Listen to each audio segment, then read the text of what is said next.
Hello,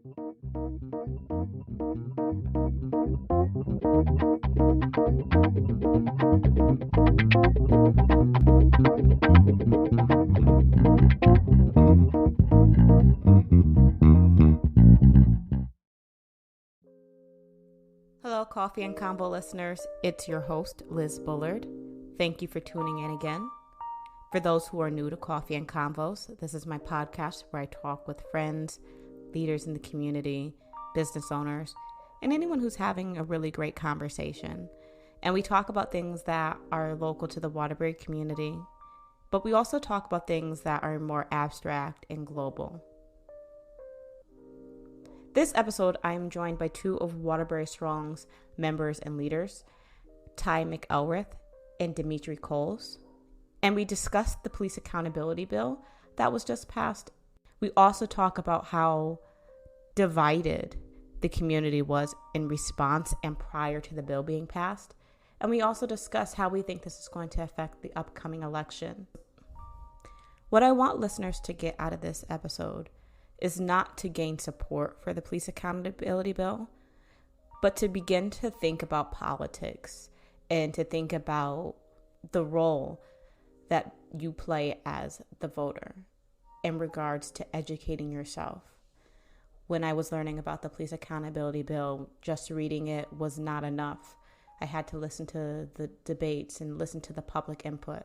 I had to listen to the senators and the state representatives talk about this bill and share different inputs and questions. And I think that as we continue on and we look at politics, especially with this upcoming elections and how divisive some of the issues are, it's going to be important for the voter to search out and be educated on the issues, because oftentimes the headlines do not share the full magnitude or aspect of the issue. And so that's my hope, is that you walk away learning that you have to do and dig a little deeper rather than the surface on these issues that you may be passionate about. I also would like to take this time to welcome 3 new countries to the Convos: Spain, the Ivory Coast, and Brazil. Thank you guys for listening and following Coffee and Convos. Please continue to like and share Coffee and Convos on Instagram and Facebook. Your input and your support is very much appreciated. I hope you enjoyed this episode. And again, take care. And remember to add 3 things to your cup that are going to get you through the day.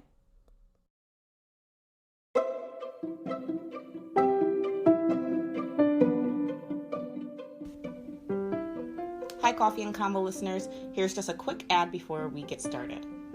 So go and check out and download the free Anchor app, or go to anchor.fm if you've ever thought about starting your own podcast. With Anchor, it's completely free to use all the tools. There is no subscription required. So you can create your own podcast from start to finish using the app or website. You also get access to different tools like adding background music when you create your podcast with Anchor. Anchor distributes your podcast with just one click of a button. Your podcast will be available on Spotify, Apple, and many more sites. The bonus with Anchor compared to other podcasting sites is you can make money from your podcast with no minimum listenership. So if you're interested in podcasting or you have an existing podcast, download the Anchor app or go to anchor.fm to start using the app and creating your ads and creating your podcast. So as always, thanks for listening, and please like, share, and find Coffee and Convos on Instagram and Facebook.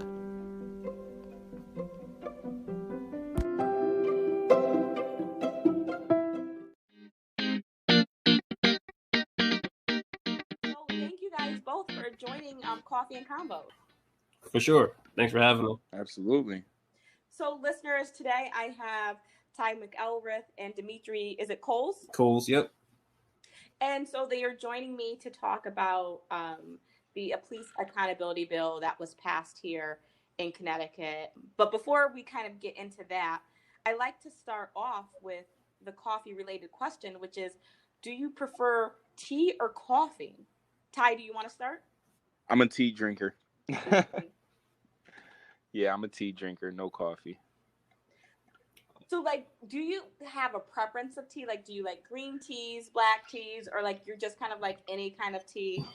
I really prefer black tea, but Mhm. I don't mind green teas, mint tea, peppermint tea, any type of tea really. But I love black tea. Really? Yeah. Drinking any cool type of like brand or flavors? No, I actually nah, not really. I just like it black. Like my black tea black with maybe two sugars. Mm. That's about it. Awesome. Awesome. Awesome. And what about you, Dimitri? I was coffee, but I definitely just converted to tea like a year ago, so I've been more consistent with that. So what made you convert from coffee to tea? I don't know. Like I couldn't just drink coffee by itself. I was just loading it up with sugar, Mm-hmm. liquid sugar at that. Mm-hmm. And I was just like, oh, I need to change my life around. So You know, it's interesting because as adults, they're like, okay, like coffee. Like you think like coffee is the standard, but I'm finding like there's more and more adults that like just never have done coffee or mhm. converted from coffee to tea. So I don't feel alone in the world anymore. I have more tea drinkers. Yep. So before we get into the topic, please Yeah. tell the listeners, Dimitri, you mentioned that you have a podcast. Please tell the listeners about the podcast, but also would you both or Ty share about Waterbury Strong? Well, first I can say the whole idea about Waterbury Strong definitely came from Ty. He's the one he's the glue. He got everybody together, all different Mm-hmm. backgrounds, and and at times, even though he'll tell you I'm the president of Waterbury Strong, I lean on Ty a lot, because he ran for mayor. He's very informative and involved in the city for a number of years, and me, just getting back to Waterbury, like although as a resident, but being in college, 4 years out of state, there's a lot that I need to learn, and I learned that from Ty. So Ty and I share a lot of views, similar views. We both share the love of the city. We both have the same sense of urgency, and that's why we decided to make Waterbury strong. Awesome. Ty, what else would you like? Well said. No, well said. Appreciate it. So, Dimitri, you said you're the president. Ty, what's your role in Waterbury Strong? What kind of drew you to this type of organization that you guys have created? Well, I'm just a Mm-hmm. founding member. So I'm just a member, just a founding member. Dimitri's president. Dwayne is vice president. Jess is our secretary at the moment. We're made up of 4 people at the moment.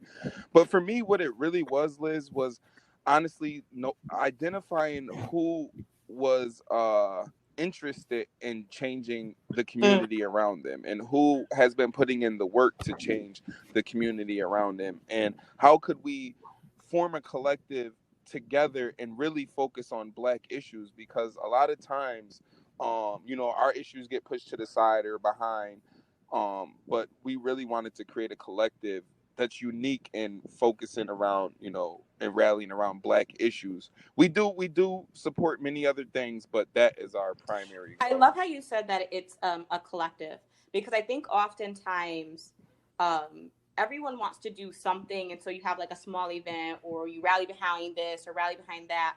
But I think our voice as a community, as a people, as a society is heard so much louder and stronger when we come together.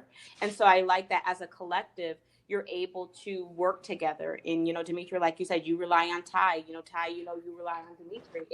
It's about a partnership, so that way you're able to really grow and address the issues in a way that's effective. So I hope that um, we see more collective in combos as far as organizations working together. Absolutely, especially on the grassroots level. Yeah.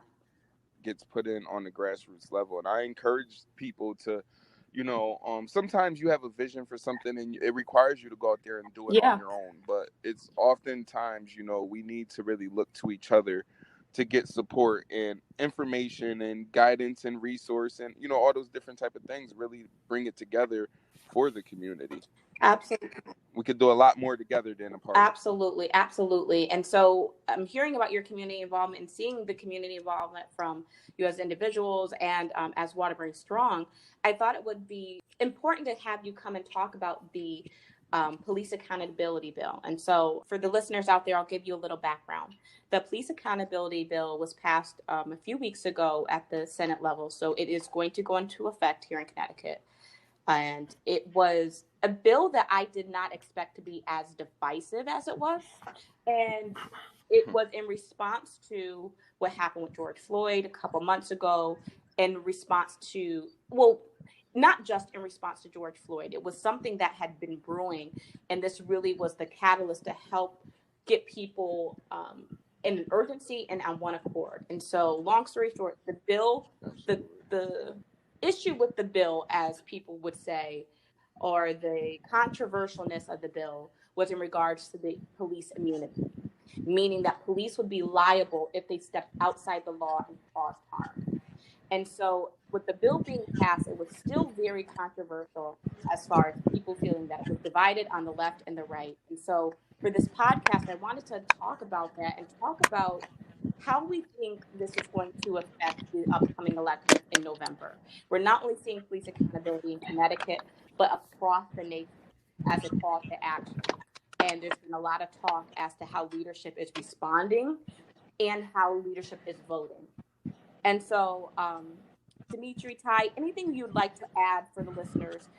Because one thing I was grateful for was that Waterbury Strong had hosted the debates and the conversations that the leaders were having in response to the bill. Oh, yeah. That I thought was absolutely amazing and helped me to learn more about the bill, because just reading it was difficult. Like, I read the bill, but like, not being a lawyer and not being familiar with some of the terms, it was kind of like, huh?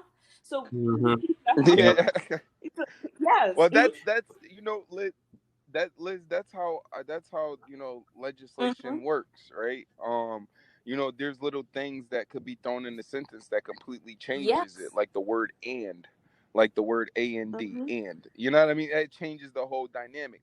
But what I'll say, I'll talk to the police accountability bill real quick, and then Dimitri could chap in. For me, a lot of the pushback was coming from fear-mongering tactics, and honestly, police unions fighting against the police accountability bill.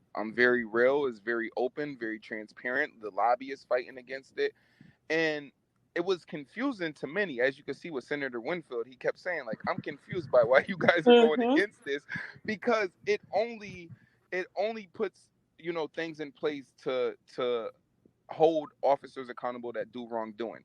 Now, the difference with this bill is, this bill, the language that got voted in and signed by the governor, is completely different than what many hundreds of people advocated for and testified for. So, you know, originally the bill was written one way with qualified immunity in it. After the House passed, when they went back in and they, you know, they debated some more, the language qualified immunity was removed from the bill, and it was getting governmental immunity. So one thing that we notice about that is, when you look at the history of civil rights cases and police officers violating, they always have used qualified immunity. So if the language, because we're talking legislation and language is everything, if the language doesn't say qualified immunity, it says governmental immunity, there's no real basis to say, this is what advocates on the ground are seeing now from the change in the language of the bill. There's really no basis to say that officers are still able to, I guess, to not be held accountable. Because, and I'll put it to you like this, right? How could I say this? If a police officer is charged with doing a crime, that his immunity, he has full immunity until the judge decides otherwise, that he had wanton and willful malicious conduct. So when a police officer walks into the courtroom the first day, he has immunity. If his trial goes on for weeks or months or years, he has immunity. It's not until the judge say that his conduct was malicious, wanton, or, you know, if he did reckless activity. So for us, it was just saying, hey, all these people are really pushing it back against qualified immunity, but the language clearly states that a officer will have immunity until a judge determines he did something wrong. So, you know, I think that those were all just tactics as far as division to try and divide people even more. And it's politics, and we've seen it play out on a big scale. It sucks because this bill has to do with people's lives. There's Absolutely. countless people in Connecticut that have lost lives to at the hands of police. Not just the brutality, just the losing a life part. For example, there's been 75 people since 2001 that have died at the hands of police Yep. related deaths, and not one officer has Not been one. charged. Oh, There's cases where, well, most cases they don't even get brought by the state's attorney. The state's attorney don't even bring them into court. So it was a political game, but I'm glad we got through it. I want to really give a congratulations to Senator Winfield. Robin Porter represents Stratstrom, everyone that worked hard and fought hard, and the Black and Republican, the Black and Puerto Rican caucus that really fought hard and stood their ground. Dimitri, anything to add to that? Wow. Ty really got up there, but no, Liz, I know you mentioned before that you didn't expect it to be so divisive. I wasn't as surprised at the division, especially like within Waterbury, and when the people actually had a chance to speak before they even put the bill up for debate. Waterbury showed out, particularly the mayor and the police department. And they were, for people who don't know, like this, for example, the mayor of Waterbury, he's a police chief. He was a police chief of Waterbury and of Woolkit, Connecticut. So, he has a very, I would say he has a soft spot for the police and law enforcement. But then, like, the division comes when, in the community itself, when you have a group of people, Black and brown people in the community that feel like they're over policed, that are usually the victims of police violence, and usually what the public, circles around. And then you have the other half of the community, the better off areas that don't have more police presence, they have more resources, and yet they put police violence, the responsibility of police violence, on the victim. Because then, if you just, comply, if you don't do anything wrong, it won't happen to you. So the division goes beyond just the law and what words that are written. It's deep rooted in understanding or a misunderstanding rather thereof within the community and the people being policed and not being policed at a certain level. Absolutely. And I like how you talked about the language and how policing is different depending on different communities. And I really thought that in response to George Floyd and seeing and having the conversation about how people in Black and brown communities were affected by police, some of the things that go on with police that we don't hear about day to day, that people would be more like, we got to do something about it. And I am finding that, and maybe this is a Connecticut thing, maybe this is a Waterbury thing, maybe this is a world thing, right? But I'm finding that we are okay with talking about change until it requires for someone to change or for someone to lose out on their comfort. And in reading a lot of the comments and the things that people were saying online, I think to your point, Ty, it was a lot of that fear mongering. People were like, oh, police are going to get sued. And, police are going to leave. And all these things that were anti-police.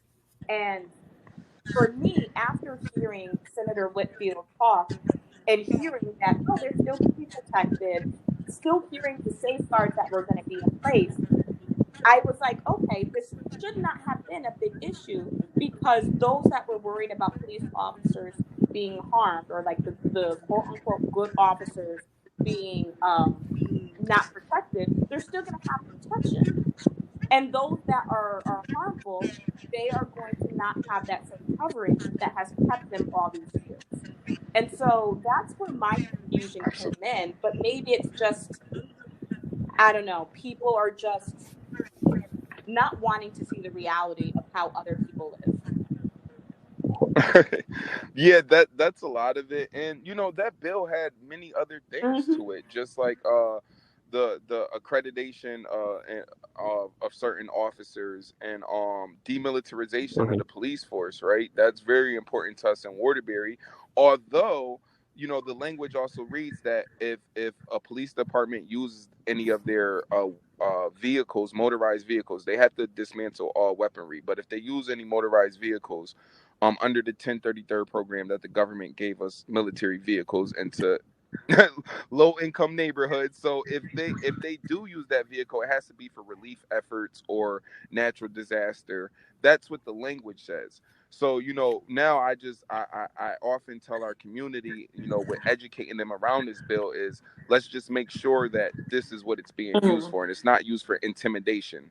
So there was things in there with demilitarization. There was also things in there where each police department has to basically conduct a study on resource not resource officers, but having mental health experts and stuff out in the field. And I know Waterbury is one of the places that have two, but that may have to expand on a bigger level. So this bill had a few different things in there that really makes police departments look at themselves and determine where they want to go. I've seen a few police departments say, hey, we accept transparency, we accept accountability, and we're going to work with this. And then I seen some, like our own right here in Waterbury, just beat it away, like everything is perfect within our police department and our community relations, and it's not. It's really not. There's a big disconnect between you know community relations with police department and the community that is mostly affected. And to piggyback off of that, I feel that here in Waterbury, we do have a huge problem that when people try to highlight issues or highlight what could be better, we just try and push it away and say, but these are all the things that we're doing great. And it's like, good, we're glad that this is great, but how can we make it better? I mean, like, Oreos are great, but they're still looking at how to improve an Oreo. Yeah. Liz, I can't lie to you, and I don't lie to our people. That is white supremacy in its form, and it has to be dismantled because it's in all our institutions and departments and boards and commissions, because it's deeply rooted into the foundation of our city. Really in Waterbury, really deeply rooted. This is why we only had white men per se, and we haven't really had a black mayor or a woman mayor at that. The oppression against them as well when it comes to leading the city is there too. And I had talked about this on the live the other day. It's even written in the city charter, because if you look in the city charter, it's written as the mayor should be he meaning a male. So if a woman wins mayor, the charter has to change. One, two, how could a woman even win mayor if the charter's not written for a woman to win? It's just so it's white supremacy that has been embedded into our system many years, more before the administration that's here. This is way long time ago, over 100 years ago. But if someone doesn't accept that change has to happen, and someone doesn't put the policy and forward, whether alderman or mayor, then it will just continue on. And that's exactly what we're seeing in the city of Waterbury right now. And I'm glad you used such strong language talking about white supremacy, because I find that those are quote unquote trigger words, right? People feel like, well, I'm not a racist. I this and I that. And having a white supremacist or white privilege does not mean that you have tried to do something wrong. But there are systems in place that prevent other people that don't look like white people, that are black and brown, to stop them or make it harder for them to achieve the same level of success. Even referring to how you said, the charter is written as he versus this person. We know that language is important, and the way we use language affects people and affects how people are treated and how confident they feel at being able to obtain things, which is, Absolutely. And so, because again, language is important. I am a firm believer in that. And I'm a firm believer that you have to change. As you get knowledge, things change. And that does not mean that things are bad. And it doesn't mean that, because I've also seen this about people feeling as if their rights are being taken, or if they no longer have equality. But that's not what this is about. This is about making sure that everyone is comfortable. And I feel like as Black and brown people, we sometimes have learned to accommodate people that are white, and so we have not spoken out. But now we are saying no more because of the injustices that we are repeatedly seeing. And now I feel like white people are kind of like, what? This has been going on. And you have some that are like, okay, like we're going to help you get the same equality. And then you have some. And some that I consider friend that I've seen some of their posts and I'm like, oh. So Yeah, it's just very interesting. And I think many conversations need to be had about how people think and how they're responding. Is the long short of all of that. absolutely. And so I also wanted to dive into, so we have this police accountability bill. People have responded to it as if it's the end of the world. How do you think that is going to affect this November election? Not just here locally in Waterbury, not just here in the state, but also as we go into the presidential race. How do you think this bill and police reform is going to affect our elections? I'll let Dimitri talk to that Yeah, one first. yeah. You know, Because we feel different about not me and him feel the same way, but it may be different than the normal conversation that's going around right now. Go ahead. yeah, I think it's going to have a very big impact in elections on all levels. I'm not gonna, cast any aspersions on anybody, but I feel like there were political leaders in the state that didn't want to back the bill because of the ramifications that it would have in their districts. And then I felt that there were people who genuinely did want to back the bill, and they did because they know they couldn't go back to their districts saying that we didn't support something like this. And then on the grand scheme of the presidential election, you have people like myself, and I don't know, maybe I can speak for Ty, or maybe I can't. We don't want to vote for Joe Biden because, he said that he'll give $300 million to police officers and departments. So we're just like, at the end of the day, like, where's there an out to police brutality? Like, that's what we're looking for. We're looking for concrete solutions. And police reform, quote unquote, has happened at a number of police departments across the country, in a number of towns across Connecticut for several years. Whether that's what they call diversity, sensitivity training, or whether that's hiring more minority police officers, body cameras. Waterbury actually did not have body cameras. To this very day, they did not require body cameras on their officers. But the same situations keep happening. People keep dying at the hands of police. Police brutality is still being reported. So the out is like, what do we get from voting for you if our situation is not going to change?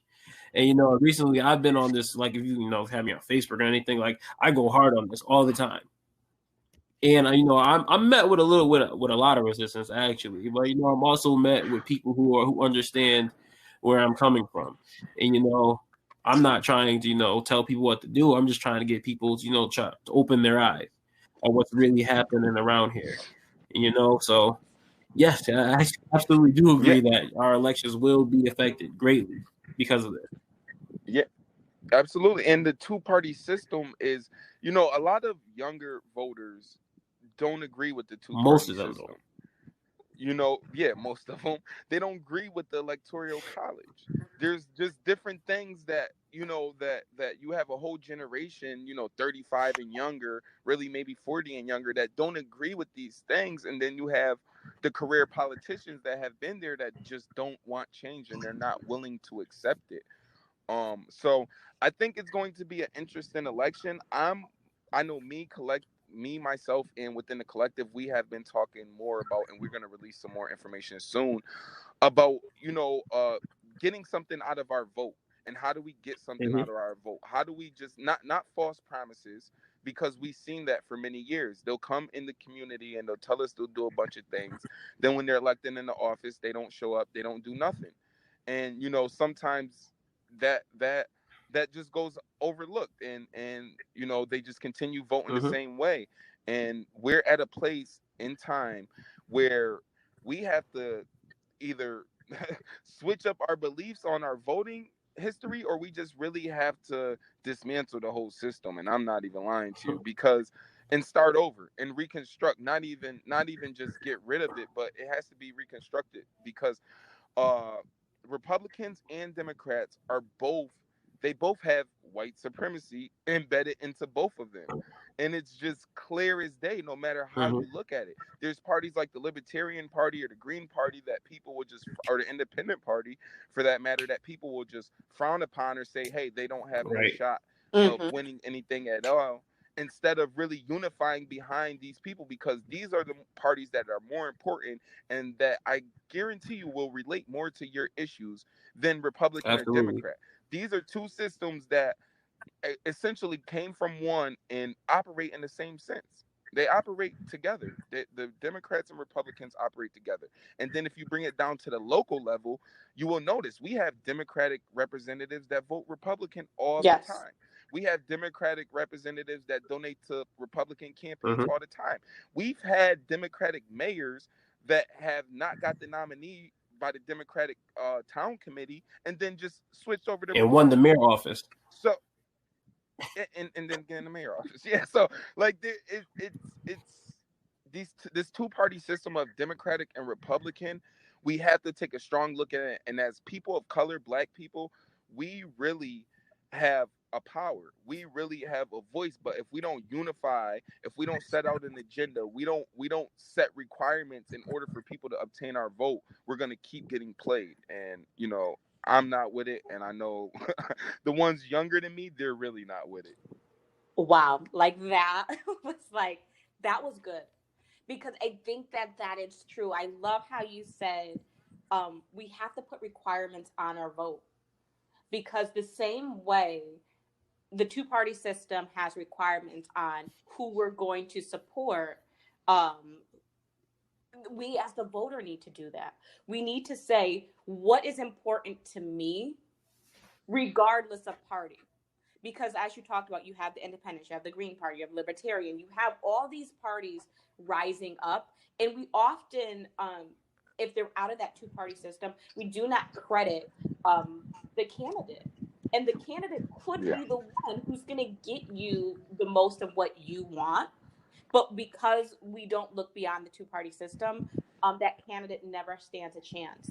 And it's unfortunate. And I do think that we are at a shift. I hope we're at a shift where we relook at politics, where we relook at policy, where we relook at voting.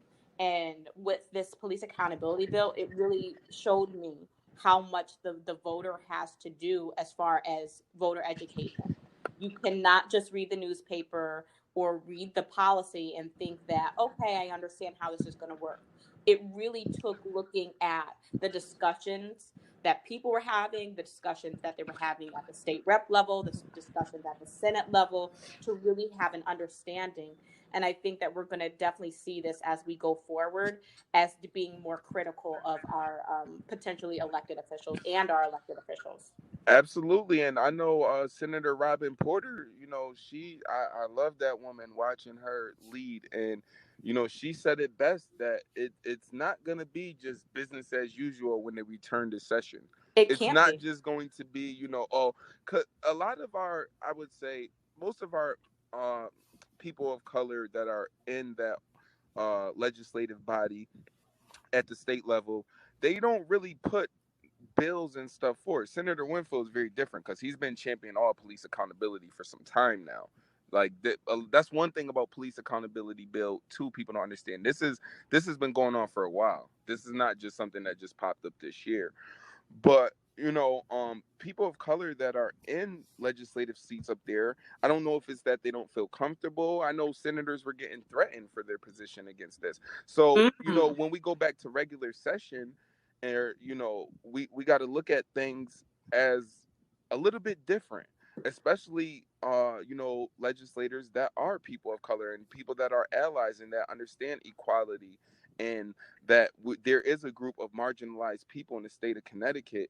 And this is seen through all reports, Liz. You could look at Connecticut Health Partners. You could look at there was a study done by the state as far as traffic stops. You could look at all these different studies across the state, and they're going to show marginalized disparities against Black people and people of color compared to their counterparts. And nothing changes. You know, we're always met with, I guess, this force of everything is okay.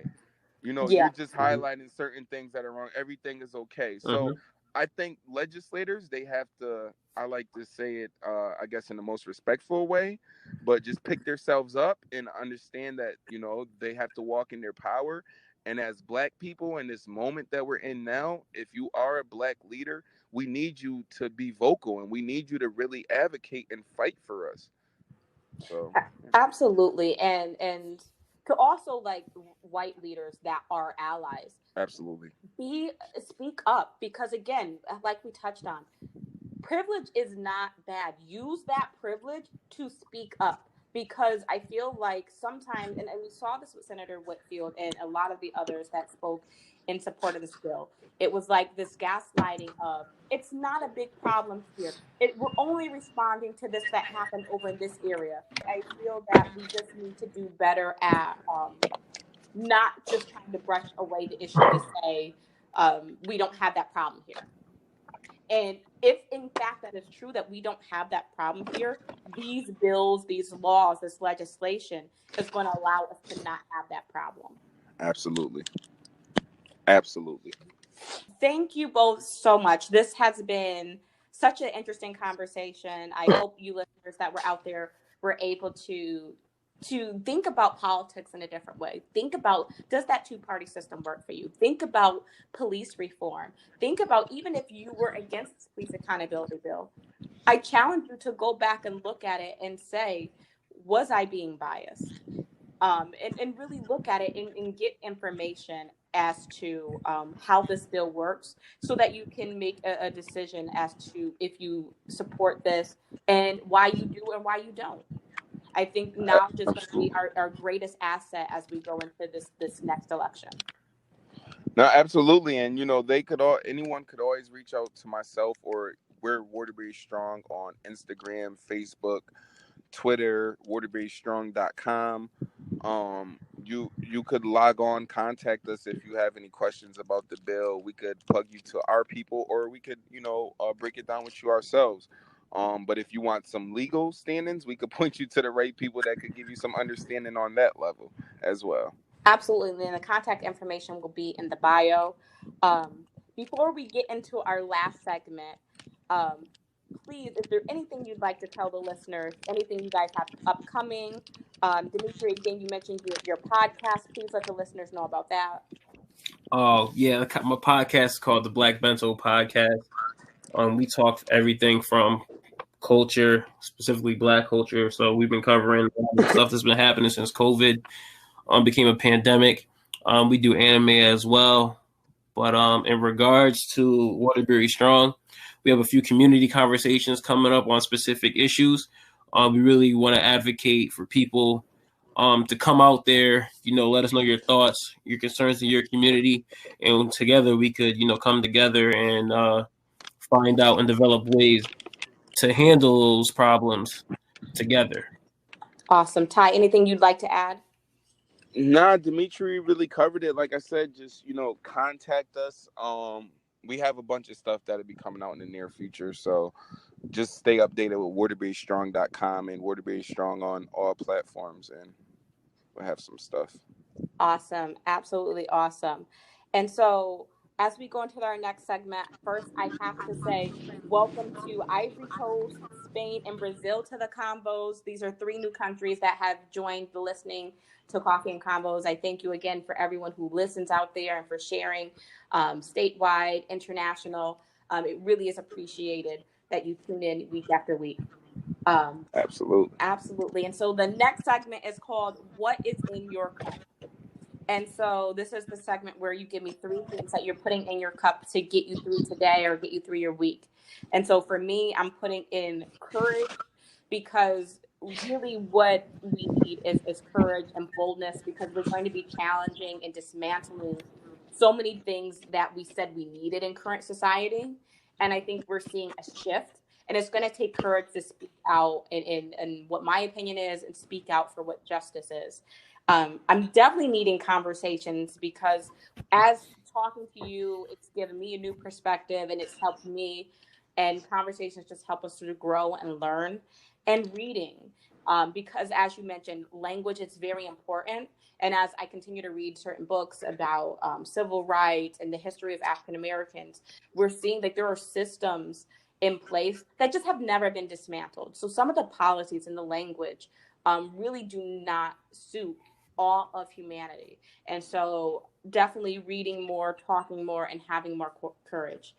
Dimitri, please start with us. What's in your cup that's going to help you get through your day and your week? Research, constantly learning, never, staying settled in my current situation, which leads into my second one, which is being, I want to say dissatisfied, but I was trying to find a word that's the opposite of complacent. Yeah. So I don't know one on the top of my head, but yeah, I don't like being complacent in my situation. And that I'm not just talking about me personally, I'm talking about my community as well. I don't want my community being complacent, because then our problems are just prolonged. And then third is I'm definitely going to try to be more respectful to like my fellow brothers and sisters and to everybody I encounter. So. Awesome. And you, Ty, what's in your cup? A little bit of resilience, a little bit of strength, and honestly, just spirituality. It in this moment, it's easy for us to, I guess, to get lost and with everything going on, but staying connected to that higher power, no matter who it is for you, whoever may be listening, but staying connected to that higher power and staying centered within yourself. So yeah, that's all those things are in my cup this week. Yeah. Thank you both so much. I know I'm more knowledgeable. I know the listeners are more knowledgeable, and really take that information and challenge the system. And I think we say challenge as a way that it's negative, but it's not. Really look at, is your government supporting you? Are these policies supporting you? And it's okay to speak up, whether that's a conversation with your leadership. And if your leadership doesn't want to hear you, get together, get a group of people that feel the same way and advocate, because it is possible to create change. We are seeing this every day as history is constantly being written. Again, Absolutely. Ty, Dimitri, thank you both so much. Be safe out there. Absolutely. I tell people, take action, Liz. That's the most important thing right now. Take action. Just take action. But yes, we thank you. Thank you. Absolutely. Take care. And I'm definitely going to find you guys on social media, and you'll definitely get a follow from Coffee and Convos.